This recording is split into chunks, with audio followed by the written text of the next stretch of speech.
Hi guys, ஒரு 15 லட்சம் loss ஆயிடுச்சு. எப்படின்னா ஒரு 7 lakhs 7 to 8 lakhs வந்து ட்ரேடிங்குள்ளே வச்சிருந்தேன். ஸோ ட்ரேட் பண்ணி ஃபாரெக்ஸ் மார்க்கெட்டில் ட்ரேட் பண்ணி லைக் கோல்டில் ட்ரேட் பண்ணி ஒரு 7 8 லட்சம் லாஸ் ஆயிடுச்சு. 7 8 lakhs வந்து கிரிப்டோ காயின்ஸில் போட்டு வச்சிருந்தேன். ஸோ அதுவும் கொஞ்ச நாளில் லாஸ் ஆயிடுச்சு. டோட்டலாக ஒரு 4 to 6 months மொத்தமாக வாஷ் அவுட் ஆயிடுச்சு. மொத்த சேவிங்ஸுமே காலி ஆயிடுச்சு. என்ன பண்ணுறதுனே தெரில. இது என்னோட ஃப்ரெண்டோட நிலமை. நான் ஜிம்முக்கு போயிட்டு இருக்கும்போது அங்கே சார்ட்ஸ் எல்லாம் பார்த்துட்டு இருப்பேன். ட்ரேடிங் கற்றுக்கிட்டு இருக்கும்போது சார்ட்ஸ் எல்லாம் பார்த்துட்டு இருப்பேன். ஸோ 1.5 years அந்த ட்ரேடிங்குள்ளே இருக்கேன். ஸோ சார்ட்ஸ் எல்லாம் பார்த்துட்டு இருக்கும்போது அவரா கேட்டாரு, என்னப்பா பண்ணிட்டு இருக்குன்னு கேட்டபோது நான் ட்ரேடிங் கற்றுக்கிட்டு இருக்கேன் அப்படின்னு. ஸோ அவரும் நல்லா பேசுவார். முதல்ல அவர் தெரியாத அவர் ட்ரேட் பண்ணியிருக்காருன்னு சொன்னாரு. நான் ஒரு நானும் ட்ரேடிங்ல இருந்தப்பா. ஓ, நம்மளுக்கு கிடைச்சிருச்சு போல, ஒரு ஆள் கிடைச்சிட்டாரு, அவர்கிட்ட இருந்து கத்துக்கலாம்னு சொல்லிட்டு அவர்கிட்ட இருந்து நான் நிறைய விஷயம் கத்துக்கலாம்னு சொல்லி அவர்கிட்ட கேட்கறேன். நீங்க பண்ணிட்டு இருக்கீங்களான்னு கேட்டதுக்கு இல்லப்பா, ஒரு ஒன் to 1.5 lakhs பக்கத்தில் லாஸ் ஆயிடுச்சு, நான் அப்படியே விட்டுட்டு வந்துட்டேன் அப்படின்னாரு. ஸோ சரி, இவருக்கு ஒன்றும் தெரியல போகுது, என்ன ஸ்ட்ராட்டஜி ஏதாவது பண்ணிட்டு இருக்கீங்களான்னு கேட்டது. இல்லப்பா அப்படின்னு போயிட்டாரு. ஸோ அதுக்கப்புறம் அதை பத்தி பேசல. கொஞ்ச நாள் கழிச்சு நான் பேசிட்டு இருக்கும்போது சொல்றாரு, நல்லா பேசி பழகிட்டு இருக்கும்போது அதுக்கப்புறம் நான் ட்ரேடிங் பத்தி கேட்கும்போது சொல்லித்தாங்கன்னு அதுக்கப்புறம் சொல்றாரு, நான் ஒரு 15 லட்சம் பக்கத்தில் லாஸ் பண்ணிட்டேப்பா அப்படி. எனக்கு தூக்கி வாரி போட்டுருச்சு. அவர் கொஞ்சம் ஒரு 40 பக்கத்தில் இருப்பார், நல்லா பழகுவார். ஸோ 40 பக்கத்தில் இருக்காரு, நல்லா பேசுவார். ஸோ 40 பக்கத்தில் லாஸ் பண்ணி எனக்கு தூக்கி வாரி போட்டுருச்சு. என்னங்க சொல்கிறீங்கன்னு கேட்டால் இப்படி சொல்கிறாரு. லைக் நானும் நிறைய பேர்த்த பார்த்தப்பா அந்த டைமில். அது கொஞ்ச நாளாக பூம் ஆகிட்டு இருந்துச்சு, ஒரு 5 6 வருஷத்துக்கு முன்னால், ஒரு 3 years முன்னால். ஸோ நல்லா வளர்ந்துட்டு இருந்துச்சு. நானும் ஃப்ரெண்ட்ஸ் எல்லாம் பண்ணுறாங்கன்னு சொல்லி நானும் பண்ணேன். வை போடுறேன், செல் போடுறேன்னு சொல்லி எல்லாம் சொல்லிட்டு இருந்தாங்கன்னு சொல்லி அவனுக்கு போட சொன்னாங்க, இது பண்ணாங்கன்னு சொல்லிட்டு போட்டேன். மொத்தமாக எல்லாம் லாஸ் ஆயிடுச்சுப்பா. என்ன பண்றதுன்னு தெரியலப்பா அப்படின்னு சொல்லி எனக்கு தூக்கி வாரி போட்டுருச்சு. லைக் அதை விட்டுட்டு இப்பதான் ஓரளவுக்கு நிம்மதியா இருக்கேன். வர காசை வச்சு ஒழுங்கா இன்வெஸ்ட்மெண்ட் வேற, ட்ரேடிங் வேற, இதையே புரிஞ்சுக்க மாட்டேங்கிறாங்க. ஸோ அதை பண்ணிட்டு இருக்கேன்ப்பா, இன்வெஸ்ட்மெண்ட் அந்த சைட் போயிட்டப்பா அப்படின்னு. இன்னொரு டைம் நான் வந்து டீ கடையில் உட்காந்துட்டு சார்ட்டை பார்த்துட்டு இருக்கேன். அங்கே ஒரு சேட்டா அவன் வந்து சொல்றான், ட்ரேடிங்கா பார்த்துருக்கேன், கோல்டு எதுவும் நவர மாட்டேங்குது அப்படின்னு சொல்றான், பேசிட்டு இருக்கான். ஓ, நீயும் ட்ரேட் பண்றேன்னு கேட்டா, ஆமா இன்னைக்கு ஒரு 7K வந்து லாஸ் ஆயிடுச்சு அப்படின்னா. ஓ, இவங்ககிட்ட இருக்கும் போல, இவன் அதே காசு தான் புரிஞ்சிருச்சு. இவங்ககிட்ட போய் கேட்கறேன், என்ன ஸ்ட்ராட்டஜி யூஸ் பண்றேன்னு கேட்டா, ஸ்ட்ராட்டஜியா அப்படி இப்படின்னா என்னன்னு எங்கிட்ட கேட்கறான். டேய், ட்ரேடிங் ஸ்ட்ராட்டஜி இல்லாத ஒண்ணுமே பண்ண முடியாதாடா, என்னடா பண்ணுன்னு கேட்டா, இல்ல என் ஃப்ரெண்டு அனுப்புவான், இதை பை பண்றான், இதை செல் பண்றாங்க, நான் அதை அப்படியே பண்ணுவேன்னு மலையாளத்துல சொன்னேன். என்னடா பண்ணிட்டு இருக்கீங்க, காசு இருக்குது ஆர்டர் இல்லாடா. எனக்கு ஒண்ணுமே புரியல. அதுக்கப்புறம் அவங்ககிட்ட உனக்கு தெரிஞ்சா சொல்லி தப்பா அப்படின்னா, அதுக்கப்புறம் நான் சொல்றேன், ட்ரேடிங் ஈஸி இல்ல, நான் 1.5 years இங்க உள்ள இருக்கேன். அதுக்கப்புறம் கேட்கறேன், இந்த பேக்கரியை எவ்வளவு வருஷமா ரன் பண்ணிட்டு இருக்கேன்னு கேட்டா, ஒரு 3 years ரன் பண்ணிட்டு இருக்கேன் அப்படின்னு சொன்னேன். எவ்வளவு வருஷமா இதை கத்துக்கிட்டேன்னு கேட்டா, நான் ஒரு பேக்கரி பேக் பண்ணுவாங்களா அந்த கேக், இதெல்லாம் அந்த அந்த இடத்துல வேலை செஞ்சுட்டு இருந்தேன். ஒரு எவ்வளவு மாசம் கத்துக்கிட்டேன் நான், இருக்கும் ஒரு 7 8 மாசத்துக்கு மேல அந்த இடத்துல வேலை செஞ்சுட்டு இருந்தேன். அதுக்கப்புறம் எப்படி வந்து கேட்டா, அதுக்கப்புறம் இந்த மாதிரி பேக்கரி வைக்கணும்னு ஆசை இருந்துச்சு அப்படின்னு. அதுக்கப்புறம் ஒரு 7 8 மாசம் அந்த பேக்கிங் அந்த பேக்கிங் சைட்ல இருந்திருக்கான். ஸோ அந்த பேக்கரியை ரன் பண்றதுக்காக நாலேஜை மட்டும் ஒரு 7 8 years knowledge gain, sorry 7 8 months knowledge gain பண்ணியிருக்கான். அதுக்கப்புறம் அப்பவே ஆரம்பிச்சிட்டியான்னு கேட்டா, இல்ல நான் 1 year எடுத்துக்கிட்டேன். அதுக்கப்புறம் 1 year எடுத்ததுக்கு அப்புறம் ப்ராஃபிட்டபிளா இருந்தேன்னு கேட்டா, இல்ல 1 yearல அவங்க ஊர்ல வச்சிருந்தாங்க, நம்ம கேரளால வச்சிருந்தாங்க. அங்க வந்து வர காசும் செலவு பண்றதும் சரியா போயிடுது, எனக்கு லாபம்லாம் இல்லை. நான் ஒரு 2 வருஷத்துக்கு அப்புறம் தான் ஓரளவுக்கு ப்ராஃபிட்டபிளா இருந்தேன். அதுக்கப்புறம் தான் இந்த ஊருக்குள்ள வந்தேன், எங்க ஊருக்குள்ள வந்திருக்கான் ஈரோடு சைட்ல. ஸோ அதுக்கப்புறம் தான் வந்து ப்ராஃபிட்டபிளா மாறினேன். ஓ, இப்போ நான் ப்ராஃபிட்டபிளா இருக்கேன். அதுக்கப்புறம் தான் சொல்றேன், ஓ அதனால தான் நான் கேட்டேன், அதனால தான் நீ இப்போ இருக்கிற காசெல்லாம் செலவு பண்ணிட்டு இருக்கியான்னு கேட்டதுக்கு சொல்றேன், இல்ல நானும் கொஞ்சம் காசு சம்பாதிக்கணும்னு ஆசைப்படுறேன், ஈஸியா இருக்குங்க அப்படின்னு. இது அவ்வளவு ஈஸி எல்லாம் கிடையாது ப்ரோ, நீ பண்ணதான் இது. ட்ரேடிங் ஒரு பிசினஸ் தான், புரிஞ்சுக்க ட்ரை பண்ணு. ஸோ நான் எப்படி கத்துக்கிட்டேன்னா, ஒரு 3 months பக்கத்தால ட்ரேடிங்கை தியரிட்டிக்கலா படிக்க ஆரம்பிங்க கைஸ். ஃபர்ஸ்ட் இதெல்லாம் வந்து என் சுத்தி இருக்க இதை விட நிறைய கூட இருக்க நாயே ட்ரேட் பண்ணியிருப்பா, சொல்லியிருக்க மாட்டான். லைக் தெரியும், இதெல்லாம் சொல்ல மாட்டானுங்க வெளியே. லைக் எப்படி நான் ட்ரேடிங்ஸை கத்துக்கிறது ஈஸி இல்லை. ஃபர்ஸ்ட் இந்தியன் மார்க்கெட்டை பத்தி கத்துக்க. இந்தியன் மார்க்கெட் கத்துக்கன்னா இந்தியன் மார்க்கெட்டுக்குள்ள போய் ட்ரேட் பண்றது இல்லை. இந்தியன் மார்க்கெட்னா என்ன, ஃபாரெக்ஸ் மார்க்கெட்னா என்ன, அண்ட் இந்தியன் மார்க்கெட்டுக்குள்ள எப்படி எப்படி அது வேலை செய்யுது, ஃபாரெக்ஸ் மார்க்கெட் எப்படி வேலை செய்யுதுன்னு ஃபர்ஸ்ட் கத்துக்க. ஃபாரெக்ஸ் மார்க்கெட்ல நான் ட்ரேட் பண்ணிட்டு இருக்கேன். ஃபாரெக்ஸ் மார்க்கெட்டை கத்துக்கிறது கம்மியான பேர் இருக்கானுங்க. கம்மியான பேர் இருக்காங்கன்னா, நாலேஜ் தெரிஞ்ச ப்ராஃபிட்டபிளா இருக்க ட்ரேடர்ஸ், சக்சஸ்ஃபுல்லா இருக்க ட்ரேடர்ஸ் தமிழ்ல இல்ல ஹிந்தி வாலர்ஸ் நிறைய இருக்காங்க, ஹிந்திக்காரங்க நிறைய இருக்காங்க. ஆனா தமிழ் காய்ஸ் ட்ரேட் பண்ணுவானுங்க, நான் வெளியே சொல்லிக்க மாட்டாங்க, வெளியே காட்ட மாட்டானுங்க. அண்ட் இந்தியன் மார்க்கெட்டை கத்துக்கிறேன்னு ஈஸி, ஏகப்பட்ட ட்ரேடர்ஸ் இருக்காங்க, ஈஸியாக அவங்களால ஃபைன் பண்ண முடியும். ஸோ ஃபர்ஸ்ட் தியரிட்டிக்கலா ட்ரேடிங்கை கத்துக்க ஆரம்பிங்க. ஃபர்ஸ்ட் அதுதான் ரொம்ப ரொம்ப முக்கியம். ஸோ ட்ரேடிங்கை வந்து எப்படி நகருது, அதெல்லாம் வந்து பை அண்ட் செல் அங்கே என்னன்னு கற்றுக்கிட்டிங்கனாவே ரொம்ப யூஸ்ஃபுல்லாக இருக்கும். நெக்ஸ்ட் ஒன்று வந்து, எடுத்தோடனே உள்ள குதிக்கக்கூடாது. இதை கற்றுக்கிறதுக்கே சும்மா ஜாலியாக பார்த்துட்டு இருந்தீங்கனாவே ஒரு 1 மந்த் ஆயிரும். அதுக்கப்புறம் ஒரு 3 மந்த் பக்கத்தால எந்தெந்த ட்ரேடர்ஸ் ப்ராஃபிட்டபிளாக இருக்காங்க அப்படிங்கிறத ஃபஸ்ட்டு பார்க்கறக்கு ஆரம்பிங்க. நிறைய ட்ரேடர்ஸ் உங்களுக்கு கண்ணுக்கு போடுவாங்க. ஒரு 3 மந்த்ஸ் எடுத்த உடனே எல்லாம் ட்ரேடிங்குள்ளே குதிக்கக்கூடாது. உங்கள்கிட்ட காசு இருக்கு அப்படின்னு மொத்தமாக குதிச்சிடக்கூடாது. ஒரு 3 மந்த்ஸ் பக்கத்தால ட்ரேடிங்குள்ளே பார்த்துட்டே இருக்கு. ட்ரேடிங்கில் எவ்வளோ பேர் ப்ராஃபிட்டபிளாக இருக்கான்னு உங்கள் கண்ணில் படுவாங்க. ஸோ 3 மந்த்ஸில் தியரட்டிக்கலாக ட்ரேடிங்கை கற்றுக்கிட்டு அதுக்கப்புறம் வந்து ட்ரேடிங்குள்ளே இருக்க ட்ரேடர்ஸ் எல்லாம் பார்க்குறாரு. எவன் ஒருத்தன் ப்ராஃபிட்டபிளாக லாஸஸ் அண்ட் ப்ராஃபிட்ஸ் ரெண்டையும் வந்து விசுவலாக உங்கள்கிட்ட டிரான்ஸ்பரண்ட்டாக இருக்கானோ அவனை நம்பருக்காருமே. ஸோ அதுக்கப்புறம் அவங்ககிட்ட போய் கற்றுக்கணும். காசை கட்டினா கற்றுக்கணும். இங்கே உள்ளே வந்தேன்னா அடிபட்டுக்கிட்டே தான் இருக்கும். அடிபட்டு கற்றுக்கிட்டா தான் உண்டு இந்த ட்ரேடிங்ஸ்குள்ள. இது ஒரு பிஸ்னஸ், ஓகேவா? இது ஒரு கேம்லிங் பிளாட்ஃபார்ம் கிடையாது. நீ ட்ரேடிங்குள்ள வந்துட்டீங்கன்னா உனக்கு கேம்ல இருந்தால் முத்திரை குத்த ஆரம்பிப்பானுங்க. ஸோ அதை ஃபோக்கஸ் பண்ணுங்க. அதுக்கப்புறம் ஃபர்ஸ்ட் 3 மந்த்ஸ் இதை எடுத்துக்கோ. டைம் எடுத்து தான் உள்ளே வர முடியும். ஸோ அதுக்கப்புறம் 3 மந்த்ஸ் அவங்ககிட்ட ஸ்ட்ராட்டஜியை காசு கொடுத்து கற்றுக்கணும். 3 மந்த்ஸ் எடுத்துக்குவோம். ஸோ எடுத்துக்கிட்டானா அதை தூக்கிட்டு வந்து இம்ப்ளிமெண்ட் பண்ணணும். டெமோ ட்ரேடில் பண்ணணும். டெமோ ட்ரேடுங்கிறது ப்ராக்டிஸ் பண்ணுறதுக்காக இருக்கிற பிளாட்ஃபார்ம். நீ நார்மல் ஒரிஜினல் ட்ரேட் பண்ணுற பிளாட்ஃபார்ம்லேயே டெமோ ட்ரேடும் இருக்கும். நான் யூஸ் பண்ணுறது எக்ஸ்என்எக்ஸ் டெமோ ட்ரேடில் பண்ணிட்டு இருக்கேன். ஸோ அதில் பண்ணுறதுக்கு ஆரம்பிக்கும். அதில் டெமோ ட்ரேடில் அவன் எல்லாத்தையும் சொல்லி தருவான். இந்த அல்டிமேட் திங்கே வந்து அல்டிமேட் ஒன்று என்னென்னா ரிஸ்க் மேனேஜ்மெண்ட், டிசிப்ளின், பேஷன்ஸ். இந்த 3 இல்லைன்னா ஜெயிக்க முடியாதுங்க. அவ்வளோதான் மேட்டர். ஸோ ரிஸ்க் மேனேஜ்மெண்ட் நீ கற்றுக்கிட்டு வந்தீங்கன்னா அவனே எல்லாத்தையும் சொல்லி தந்துடுவான். அதுக்கப்புறம் அதை இம்ப்ளிமெண்ட் பண்ணணும். அது எப்படின்னா ஒரு 3 மந்த்ஸ் எடுத்துக்க. ஃபர்ஸ்ட் மந்த் ஒரு நாளைக்கு 2 ட்ரேட்ஸ் மட்டும் தான் எடுக்கணும். 2 ட்ரேட்ஸ் எடுத்தீங்கன்னாவே போதும். செஷன்ஸ் வைஸில் எடுக்கணும் ட்ரேட்ஸ் எப்போவுமே. ஓகே, இதை நல்லா ஞாபகம் வச்சுக்க.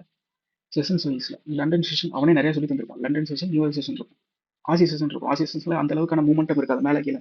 லைக் இந்த இடத்துல பாருங்க, இந்த இடத்துல எவ்வளோ பெரிய மூமெண்டம் இருக்குது. லைக் எப்படி சொல்லணும், இந்த இடமெல்லாம் லைக் மேலே கீழே மார்க்கெட் வந்துட்டு இருக்கா. இந்த இடத்துல வந்து மூமெண்டம் இருக்கு. லைக் இந்த இடத்துல பாருங்க, இந்த இடத்துல எல்லாம் செஷன்ஸ் வைஸில் புரியும். இது ஒரு செஷனாக இருக்கும், இது ஒரு செஷனாக இருக்கும், இது 4 hour, ஸோ 15 minutes இருக்கணும். ஸோ செஷனுக்கு ஏற்ற மாதிரி இங்கெல்லாம் இது நியூயார்க் செஷனாக இருக்கிறதுக்கு வாய்ப்பு இருக்கு. ஸோ சர்டன் டைமுக்குள்ள தான் ட்ரேடிங்ஸ் வந்து ஒர்க் ஆகும். ஸோ இதெல்லாம் வந்து அவங்க கற்றுருவாங்க. ஸ்ட்ராட்டஜி தான் இங்கே ரொம்ப முக்கியம். ஓகே, அதெல்லாம் கற்றுட்டு வந்துருவாங்க. அதுக்கப்புறம் நம்ம வந்து உள்ளே வரதுக்குள்ளேயே டைம் வரும். ஃபர்ஸ்ட் 3 மந்த்ஸ் தியரட்டிக்கலாக படிப்போம், நல்ல ட்ரேடர்ஸை பிடிப்போம். அதுக்கப்புறம் 3 மந்த்ஸ் கற்றுக்குவோம். அதுக்கப்புறம் இதுலேயே 6 மந்த் ஓடிடும். இதுக்கப்புறம் கற்றுக்கிட்ட ஸ்ட்ராட்டஜியை கொண்டு வந்து நீங்கள் இம்ப்ளிமெண்ட் பண்ணுவோம். இம்ப்ளிமெண்ட் பண்ணும்போது லைக் நம்மளால டிசிப்ளினாக இருக்க முடியாது, ரூல்ஸ் ஃபாலோ பண்ண முடியாது. இதெல்லாம் சொல்லுவேன். நல்லா கரெக்டாக கழட்டி வீசிடுவேன்னா நீ உள்ளே இறங்கி ட்ரேட் பண்ணாதான் உண்டு. ஸோ இதெல்லாம் நடக்கும். குறைஞ்சபட்சம் ஒரு 6 மாதம் ஆயிரும். நீங்கள் இதை மாஸ்டர் பண்ணுறதுக்கு, ஸ்ட்ராட்டஜி மாஸ்டர் பண்ணுறதுக்கே ஒரு 6 மாதம் ஆயிரும். நீ பர்ஃபெக்டாக பண்ணுறதுக்கு ஃபர்ஸ்ட் 6 மாதம் ஆயிரும். அதுக்கப்புறம் டெமோ ட்ரேடில் 3 மந்த்ஸ் பண்ணணும்னு சொல்லிட்டு இருந்தால 3 மந்த்ஸில் ஃபர்ஸ்ட் மந்த் ஒரு நாளைக்கு 2 ட்ரேட்ஸ். ஸோ உங்கள் வீட்டில் 5 days தான் பண்ண முடியும். சனி ஞாயிறு லீவாக இருக்கும். ஸோ 20 days இருக்கும். 30 days எடுத்துக்காது. 1 மந்த்தில் எவ்வளோ வின்ஸ் எவ்வளோ லாஸஸ் கால்குலேட் பண்ணிக்க.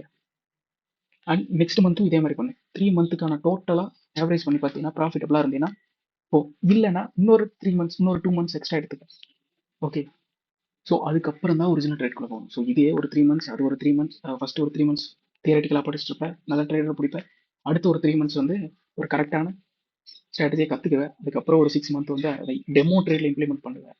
ப்ராஃபிட்டபிளாக இருந்தேன்னா அடுத்த ஒரு 6 மந்த்க்குள்ளே இதே ஒரு 1.5 years ஆயிரும், 1.2 ஆயிரும்.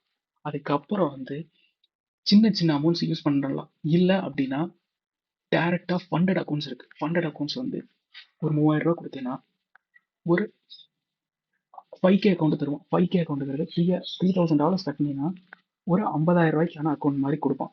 சரியா? டெமோ ட்ரேட் தான். அதில் ஃபஸ்ட்டு ஃபேஸ் பாஸ் பண்ணணும், செகண்ட் ஃபேஸ் பாஸ் பண்ணணும். நான் ஒரு நல்ல ட்ரேடர்ஸ் என்னால் ப்ராஃபிட்டபிளாக இருக்க முடியுங்கிறதுக்காக டார்கெட்ஸ் வச்சிருப்போம் அந்த இடத்துல.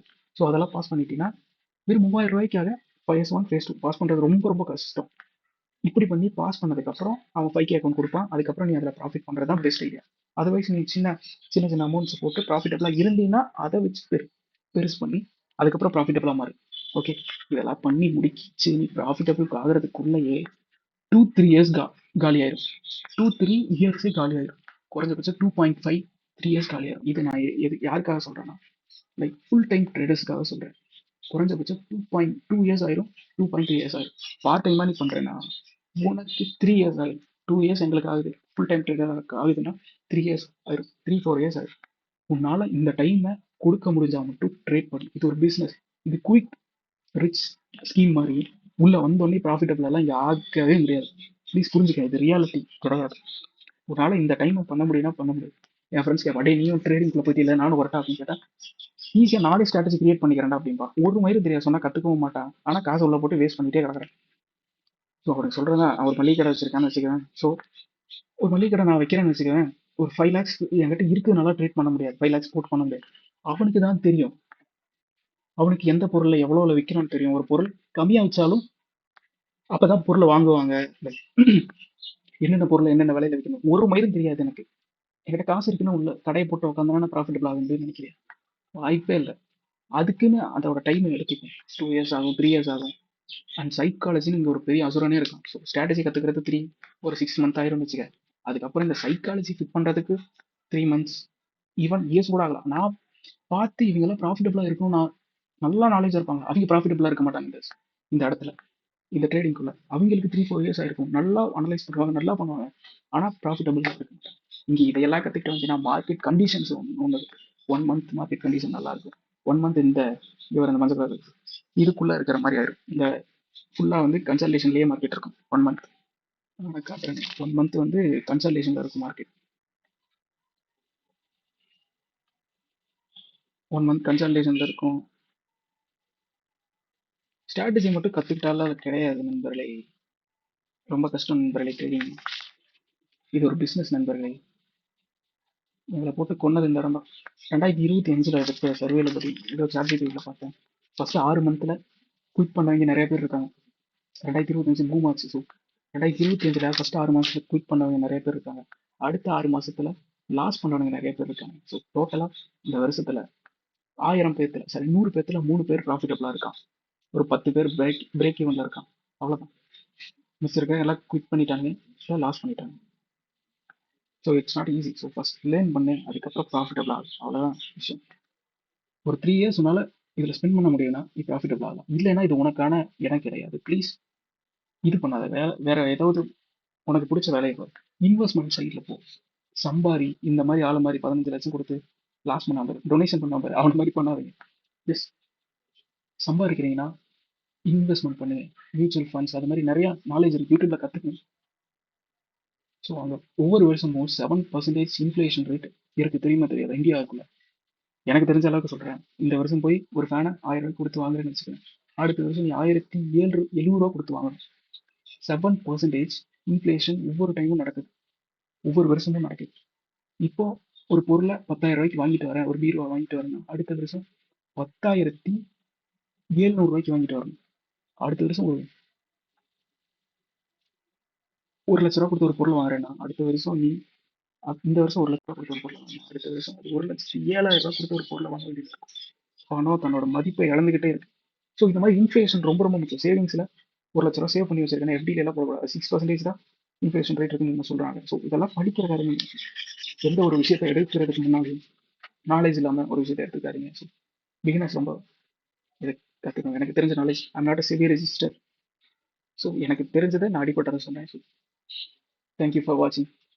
ப்ளீஸ் கொஞ்சம் சப்ஸ்கிரைப் பண்ணுங்க, ஒரு லைக் போடுங்க. இதில் உங்களுக்கு எதுவும் ஆக போகிறதில்ல. ஸோ எனக்கு ஒரு மோட்டிவேஷனாக இருக்கும். Thank you guys.